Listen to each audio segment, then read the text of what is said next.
Good morning, everyone. First of all, I want to acknowledge Jano Libro, the chair and CEO of the MTA. Jano, get a nice spot. Find the X. Jano Libro has found his spot. He's also found his spot as a tremendous leader of the MTA. Also, we're joined by Congresswoman Carolyn Maloney. Thank you for being such a champion of these projects. Kathy Rinaldi, the president Metro North and interim president LAR, she is here. Councilmember Keith Powers, and of course Anthony Simon, the general chairman of our union that is doing all the work right now. You may hear a train come through. That is Anthony's members training on this to make sure that we are prepared for the future, and the future is exciting. This is a great day. I know we've been real with a lot of horrific news coming out of places like Buffalo, my hometown, and the slaughter of children in Texas. And so sometimes it's just hard to think about how you shift from the pain of those stories to different issues, but it shows the resiliency of our country and our state as we continue to mourn those and find laws to protect against future assaults as we're working on right now in our capital, but also to know that we must carry on. And this project is something that New Yorkers have been talking about for 2.5 decades. And they've talked about this Long Island Railroad extension to the east side of Manhattan. They call it the East Side Access for a long time. People was like, what is the East Side Access? What do we talk about? Access to what? What part of the East Side? So one of the first things I want to talk about is just the name. Let's freshen up the whole experience. Let people have a different name that actually means something to them. So my first announcement today is that this transit hub, which will soon be one of the largest transit hubs in America when it's completed, deserves something better, something a little more distinguished. So I'm proud to announce that this new LIR terminal will be called Grand Central Madison. That is what we're unveiling here today, our new logo. And you can see a lot of thought went into the naming process. Grand Central, Madison, okay, put the two together. Don't have to overcomplicate these things sometimes, but it is impactful and it's very descriptive of what's going on here. But when you're talking about a place as iconic as Grand Central, you can't change that. I mean, this conjures up the images of glory in a time, early 1900s, 1911, 1912, when the world was stunned by the majesty of this building itself and how it has expanded and morphed into such a critical lifeline for this community and connecting the far reaches of places like Long Island to this central core. But this has gone on such a long time. They're talking about it in 1998, pre-planning 2001. It sort of started. Tunneling began, the construction of tunneling started in 2007. For 24 years now, we've been hearing about this project. And everyone always just thought, so it'll get done someday in the future, the future, the future. The future is 2022. This will be accomplished, completed in its entirety. No more dragging heels, no more putting it off, no more delays, because people have been waiting a long time to have a world-class experience when they board the trains, they're home on Long Island. When they come to this city, they have long deserved a world-class experience, and they will get that by the end of this year. By the end of this year, that is our commitment. And Jano knows from our many meetings together, I always say, let's talk about the projects, let's talk about the current status, show me the trajectory of where we're going, literally month by month. And then how can we shave off some of those months? How can we do it sooner? And Jano always finds a way. Keeping these projects on time is important, especially when there's already been a 24-year history. But now let's just get it done. Let's declare this is the year we finally accomplish this extraordinary transformation. What'll now be the Grand Central Madison Concourse. And it's not just going to be a place you're going to walk through. You're going to have incredible retail experiences and food and a bar, so you can have that cocktail as you're ready to go. You can have drinks to go now, thanks legislature and what we did. But you think about how necessary this was when the LIR was built. there were 37,000 people living on Long Island. I mean, that's one of the smaller towns today. And today the number is 2.8 million. So the connection of all 11 lines to Grand Central was so desperately needed. And then when it's done, it's going to make a difference in people's lives. I've talked about infrastructure since my first budget was unveiled back in January. And I don't talk about infrastructure in those cold, sterile terms. Engineers like to talk about it that way. I talk about it differently. I like to talk about connecting people to places, to their jobs, to their recreation, and ultimately to their families. And if we have the opportunity, as I spoke about on October 31st when I took the inaugural maiden ride here, I talked about the experience of giving people something precious back in their lives. What is the best thing we can give people? And for many families, it's their time. If we can shave 40 minutes off their travel time every day, that's more time to get ready in the morning, make sure the kids' backpacks are packed, they didn't forget their lunch. Maybe at the end of the day, make sure you don't miss a sporting event, maybe a little time for yourself for exercise. You can do whatever you want with it, but our job is to give that to you by making transformational infrastructure improvements. So half of Long Island commuters are expected to go through this terminal. We look forward to welcoming them with a world-class experience. It'll also create a faster connection to JFK Airport. And this is such a huge win. It'll be the largest terminal, rail terminal built in the country since 1950. We're showing what New Yorkers do, even during a global pandemic, and we are hit the hardest. This is what this incredible team behind me accomplished, because they would not let go of the objective of offering this experience and giving people their time back and continue to invest and making sure that the jobs are continuing to grow. We didn't stop at all. And as a result, we're on the cusp of saying it's almost done. So this is the largest LIR expansion in 112 years since the original Penn Station, East River Tunnels opened. And I say it's about time. So when we have a chance to come back here with the unveiling by the end of the year, maybe we can shorten a little bit of time there too. It'll just be incredible. So it's not just about the current experience, it's also about expanding. We anticipate this is going to lead to an expansion of service up to 40%. Yes, that's what happens. That's what you're required to do when your population grows. Infrastructure laid behind too long, we are remedying the wrongs of the past. And so we'll have a 40% increase. Morning rush trains will increase to 158 trains from 113. Afternoon and evening trains will increase to 158 from 98. Trains will run every 30 minutes to Huntington and Ronkonkoma, every 15 minutes to Mineola and Hicksville. And the West Hempstead branch will gain through train service around the clock. So these new schedules will reduce the large gaps in service, especially some around the busy areas like Ronkonkoma and Port Jefferson. So that's progress. That's what New Yorkers have been waiting for, and that's what New Yorkers are just about to receive when we finally finish this project, now under the new banner of Grand Central Madison. So we are providing services, experience,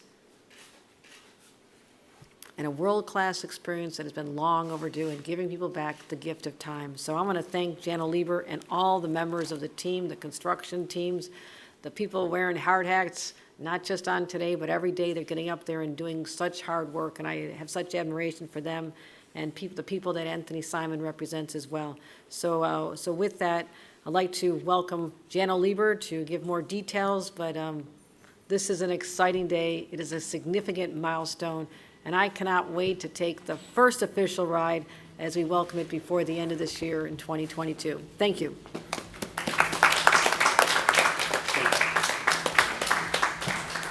Thank you, Governor. I don't know that the details that you provided are the ones that matter to Long Islanders, to go from 113 trains in the morning to 158, and an even bigger increase proportionally in the evening. That's what this project is about. It's about more service. It's about more options. It's about better connections, something that the governor has been talking to me about since we got to know each other a few, really 9 months ago now.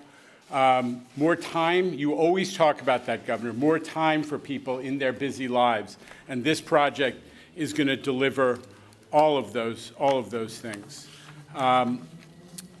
Okay. Now, what I have to say, in addition to what the governor says, is I want to acknowledge, in addition to those that the governor mentioned, our great elected officials, two guys who are responsible for this project, and MTA Construction Development President Jamie Torres Springer and Rob Troop. Where's Rob? Rob is the construction executive and the man who is driving this project with so many people. Big shout out to the unionized building trades, Governor. They have been heroic. You talk about getting the work, making the work continuous during the COVID pandemic. It was only because every day, men and women, hundreds and hundreds of them, showed up for work, rain or shine, but in the pandemic, that meant under more challenging circumstances. So unionized building trades, under Gary LaBarbera, a huge thank you. Maintaining this schedule has not been easy. When I came in at the end of, in 2018, and did a review of this project, many people said to me, it's got all these problems, it's going to be delayed, kick the can down the road another couple of years, and I said no. We're sticking with 2022. That was the first time in any review of this project in its long history that the schedule had been handed to. So we made that commitment, and we're still committed to that. The last 4 years have been a whirlwind of work to fill that date. We had to overcome so many project management complexities. I'm not going to recap it, but this project was kind of a mess. We really changed the model of how you manage this project to make sure, among other things, we took a schedule. This is a little technical, but it's hugely important. We had a schedule of activities of about 5,000 activities, and we turned that into a schedule of 85,000 activities. So you could track every single activity, make sure you kept the schedule and nothing slipped. As we come down the home stretch, we're ready to talk about the finer points. The governor made the point about the growth in service, but I want to take a moment to celebrate the fact that it's not only good news for customers, all of those customers who want to come to the East Midtown. East Midtown, no secret, is the center of the knowledge economy with the highest paying jobs in the United States, maybe in the world.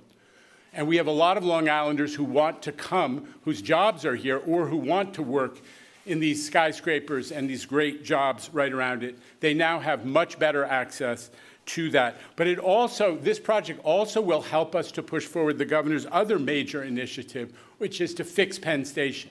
Because when roughly half of the Long Island Railroad customers move over to the more convenient terminal at Grand Central Madison, saving them time and improving their lives, it means that we will have the room and the space to make the improvements to Penn Station that the governor has envisioned and set us on a course for. So stay tuned, but there is a close relationship between the opening of this new amazing facility and this new service and the improvement of Penn, which the governor has done so much to highlight.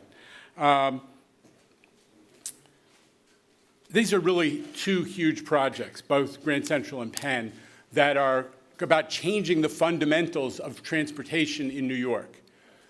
Let's take a deep breath and just realize these are our two major terminals, the two busiest railroad terminals in the United States by a lot.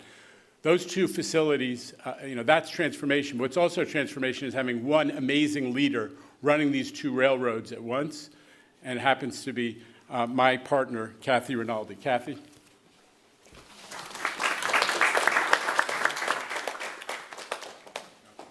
Always off my mark. Thank you very much, Jano. We're so excited that this week we will be putting out the proposed new timetable showing Long Island Railroad service after the opening of Grand Central Madison Terminal this fall. This is the first time in more than 30 years that the Long Island Railroad has taken a completely fresh look at its schedules, and it's going to be a major improvement. The new timetables, as the governor indicated, will propose to increase the overall number of Long Island Railroad trains by 40%. The number of morning rush hour trains would increase slightly by slightly more than 40%, and the number of afternoon evening rush hour trains would increase by nearly 65%. You hear that? Those are trains. Can you hear that noise in the background? Those are the test trains that are running in and out, training our employees to be ready to run the service later this year. Reverse peak service is also going to dramatically improve thanks to the combined benefits of this new terminal and the completion of the third track project. Additionally, the timetables will improve the spacing of trains on many branches, reducing large gaps in service, which is all great news for our customers. We want to hear your thoughts on these schedules. As the governor said, we'll be holding a series of public information sessions later this summer to gather rider input so that we can incorporate that feedback into the final version of the schedules, which we plan to share this fall. This is an exciting, exciting moment for public transportation in New York. Grand Central Madison service is going to connect the two busiest railroads in North America, Metro North and Long Island Railroad, linking Poughkeepsie, New Haven, Montauk, and everywhere in between. If you're coming from the northern suburbs and want to get to JFK Airport, that journey is now going to be a lot easier. Long Island Yankees fans are going to have another convenient option for travel to the game, and the list goes on. Plenty of opportunities for regional connectivity, a very, very exciting development for the region. And we all know that offering more service to more places is going to result in new customers for both railroads. It's already been happening since the expansion of the city ticket for intercity travel. We've seen outstanding take-up for those tickets in Queens and the Bronx, which has helped ridership on both railroads soar to new heights over the last month to levels not seen since March 2020. Before I hand over to the Congresswoman, I want to acknowledge the employees here. We've got employees from both railroads here. Employees from Long Island, they're excited to be starting the service in the fall, and employees from Metro North, stations employees who are going to be working very closely with the employees of Long Island to give an excellent customer experience to customers of both railroads. And with that, let's keep the momentum going, and I'd like to introduce the Congresswoman. Thank you. I am honored to be here at this very, very important announcement. I want to thank first our governor for her determined leadership and support for transit and infrastructure projects. It doesn't happen without dogged determination and being right on top of the project. And I also want to thank the MTA leader, Jana Lieber, who is so gung-ho for transportation. Believe me, he's for the project even before you tell him what the project is. And you saw today that his determination that we would not fall behind, that we were going to open in 2020. I first started working on this project in 1995 when Senator D'Amato came to see me one day. Believe me, the senators never come to the House. So I knew it was important. And he came in and he said, I need a Democratic partner. The LIRR is overcrowded. The city needs to expand. We need more trains. It's a necessity. Will you work with me to put together the Democratic side of the funding? Make it a priority and pledge to work on it every day. And I said, yes, I will, on one condition. I said, will you help me with my glimmer of hope, which is the 2nd Avenue subway, and become the Republican partner on that important construction project? And he said yes. And so we worked together for years, putting the pieces together, the federal funding. And we got the federal funding before we got the state funding. We didn't have a governor like Hochul who's putting the money in. We had to put all the federal money in first. And I just want to share one statistic with you. These two projects, this one and the 2nd Avenue subway, are the two largest federally funded projects, not New York City, not New York State, but in the entire country. And they will be the only two subways that are major that have been built since I've been in office. It is a monumental achievement by our MTA, our city and state government, and I'm thrilled to have been the federal partner in working to get the federal funding. The East Side access will transform the commute from Long Island and Queens to the east side of Manhattan for more than 160,000 people every day. Day one, 160,000 people will be on these trains, cutting people's commute and making it significantly easier to get to and from Manhattan back to Long Island and Queens. Our city and state recovering from the COVID-19 crisis. This is incredible that we were able to achieve this. I'm proud to have helped secure billions of dollars in funding, but I'm even prouder of the MTA and the leadership of all of the people, the unions, the technicians, the researchers, everyone that has completed almost this landmark infrastructure project. Congratulations to New York, state, city, and the MTA.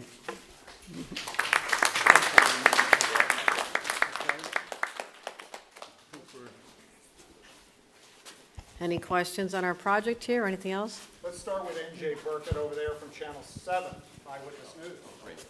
Thank you. Yeah, Governor and Mr. Lieber, Ms. Rinaldi, this project was conceived in a pre-pandemic New York by several years. What are the underlying assumptions that you are making now with respect to a post-pandemic New York and use of the terminal?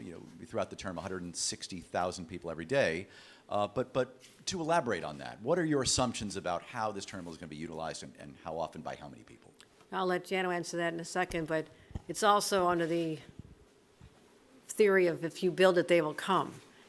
People, we believe, when they have a shorter commute than they've had before, a more uplifting experience than they've had before with less hassle, more trains running, they may assess, their options, whether it's coming back 5 days, whether it's working 3 to 4 days. So yes, this was not factored in because you could not have foreseen a pandemic and what it would do to people's commuting behavior 2 years later.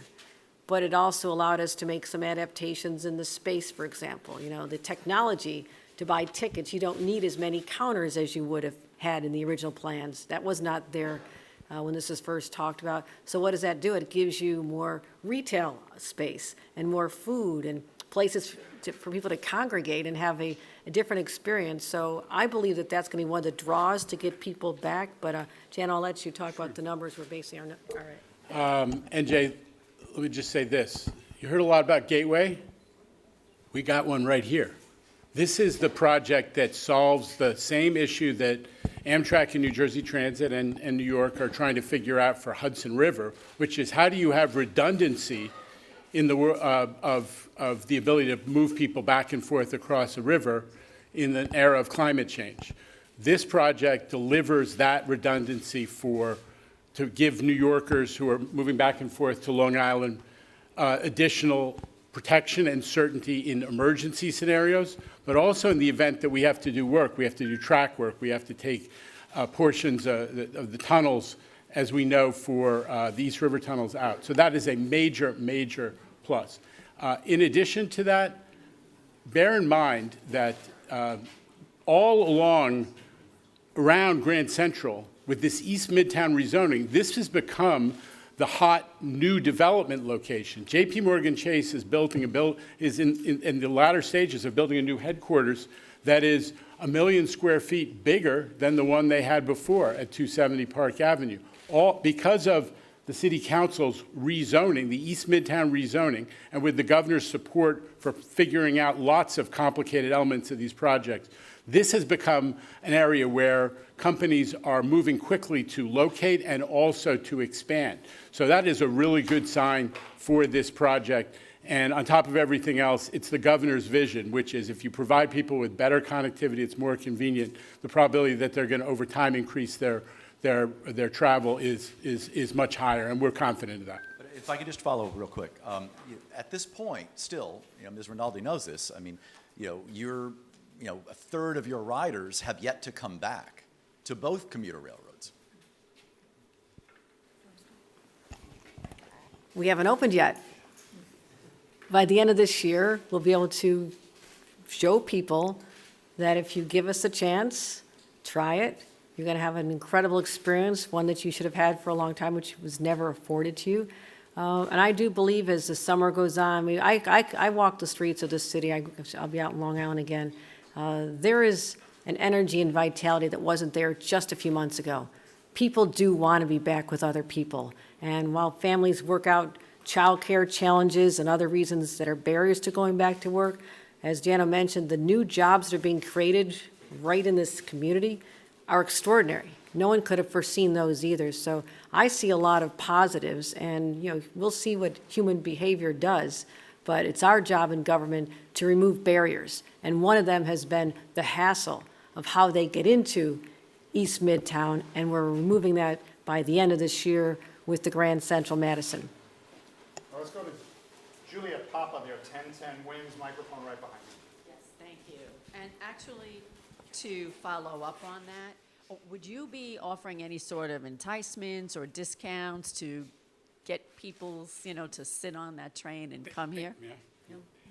Thanks for asking, Juliet, because we do have discounts, and they're in effect, we're actually piloting it, but they're going incredibly well. The first thing we did was to add a 20-trip ticket. So a lot of people who used to be monthly customers, who may be hybrid workers now, traveling to work 1 to 3 days a week, we offered this 20-ticket deal, which is significant discount on 20 tickets, and there's been a lot of take-up of that. We've also cut the cost of a monthly, and as the Congresswoman was mentioning, we're getting a lot more customers who are traveling on the commuter railroads inside the city. So you have this phenomenon, people who live in Southeast Queens who may have an hour and a quarter travel on the subway to get to Midtown. Now they are taking the Long Island Railroad at a discounted rate of just $5 so that they can have the fastest service.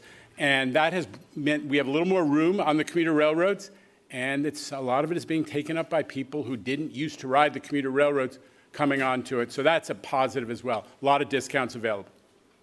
And now the gentleman who came from out east right there, Long Island's own, Alfonso Castillo. Hi, Jan, I asked you this last week. I'd be interested in the governor's take.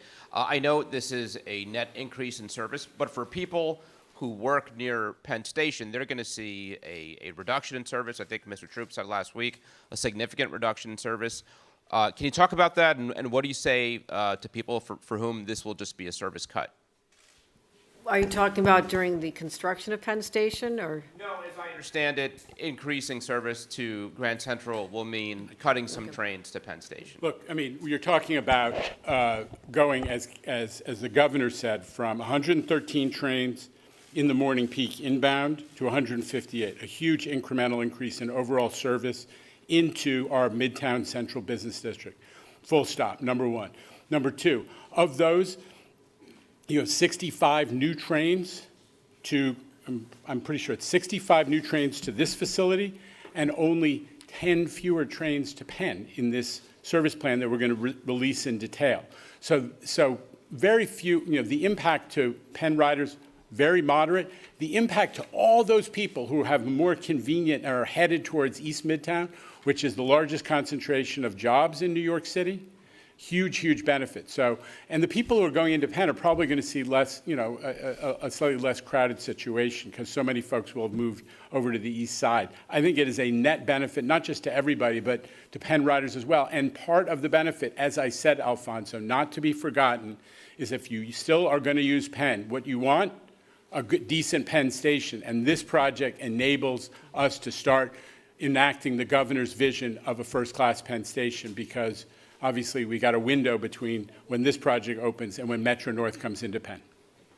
Yeah, and we'll be making some announcements soon on Penn in terms of progress because, as we know how to do in this administration very well, we do more than walk and chew gum. We build multiple massive projects that have been long overdue. So I am very anxious to give the commuters into Penn Station an experience that far surpasses what they experience now. It's going to be bright, it's going to be uplifting, it's going to be an extraordinary experience, and I'm real excited about making announcements soon on the progress of that. So we're doing it all at the same time, and as well as 2nd Avenue Subway, we're spending a lot of energy on that. Interborough Express, connecting Queens and Brooklyn, and working on our airport. So there's a lot of infrastructure projects, but also that means to me a lot of jobs being created, which is equally exciting. And lastly, letting people in this whole metropolitan region have an experience that they've been denied for far too long. Better days are coming. Sorry, Governor, I was just eager to get to Clayton Gooser at the New York Daily Thank you, Tim. Well, we don't want to stop Clayton. Two questions. What's the latest budget status for this? What's the estimate for this project as it stands? And then the other question is, you talked about increasing service across the river, but one key barrier to that is the Amtrak's repairs of the East River tunnels. So could you tell us a little bit about where you guys are at in your conversations with Amtrak about getting that work done? So I refer you back to the report of the independent engineer who reviews our projects monthly, regularly. And there, at the board meeting just this month, we had a presentation where they affirmed that we were on budget for the $11.1 billion number. No, there's no secret that that number went up over time from where it started way back when, but we have held the budget for 5 years now, and we're determined to finish that. Second question about the East River tunnels. Look, we've always been willing to, understood that Amtrak had to do the work on the tunnels that are their tunnels. Our tunnels, the tunnels that the Long Island Railroad uses, were upgraded and they've been maintained, and they're not in bad shape. So we understand that they have to do that work. We're making plans. One of the many benefits of this project is that we have full service through the tunnels that come here so that that work can take place. It's being scheduled right now. Amtrak's got to pick up the pace on the design, but we're making plans for that. Time for one more. One more. How about Andrew Siff back there from WNBC?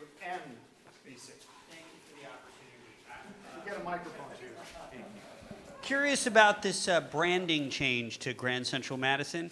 It's been known as East Side Access for 24 years. Was this an issue of the MTA deciding that the public just didn't know what you were talking about?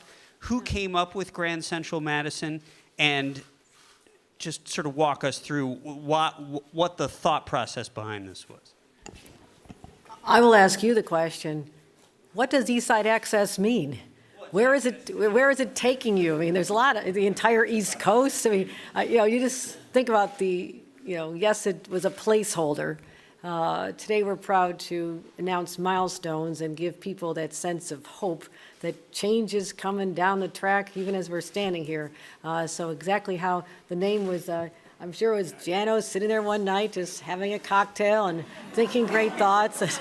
No, tell the truth. All right, well, hey, Sif, you know Sarah Meyer, right? Sarah, come out from hiding back there. So Sarah Meyer, who is the Chief Customer Officer of the MTA, worked with the consultant and focus groups and talked to people about exactly what the governor said, which is, what does East Side Access mean to you, which is the head-scratching motion that I just reenacted, right? Nobody knows what that means. Long Islanders want to know, where am I going? Where could this new service take me? The answer is, it's Grand Central, and we have this concourse. Madison is because one of the great benefits of this project is it allows you to exit the facility where you want along a huge swath of Madison Avenue. It runs from I think the concourse runs from 38th Street up to close to 50th Street, and there are multiple entrances all along. So you can position yourself on the train, so you get out, you go right out to the most convenient exit that takes you exactly where you're going. That's a huge benefit for people coming to the busiest part of our business district, and we just thought that Madison conveyed that aspect of the project, in addition to the fact that it is good old Grand Central. Sarah gets all the credit, but except the governor gets all the credit. Sarah gets the credit. Well done, Sarah. Well done. So with that, maybe we could just hold up for the, Want a bag, or sure, Yeah. or both? Okay, just okay, here we go. show all those up. This is our- I was going to put it on, but you guys don't want to see me wrestle with a T-shirt. This is our edgy styling. People are going to want to come. All right. So is it a free, Alone, you can buy it on eBay. You can trade in your biggie. so is there going to be a free T-shirt for the first 1,000 riders? All right, all right, all right. Come on in. Put that in the budget. All right.